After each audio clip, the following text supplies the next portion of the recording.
আলাইকুম। এই যে আমাদের বরই গাছটায় বরইগুলো মাশাআল্লাহ দিলে বেশ ভালো বড় হয়েছে।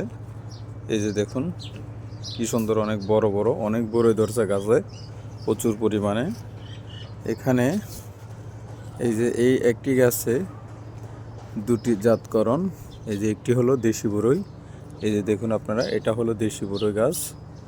এখানে দেশি বরই রোপণ করা হয়েছে, দেশি বরই আর হলো আপেল কুল বরই একই ডালে।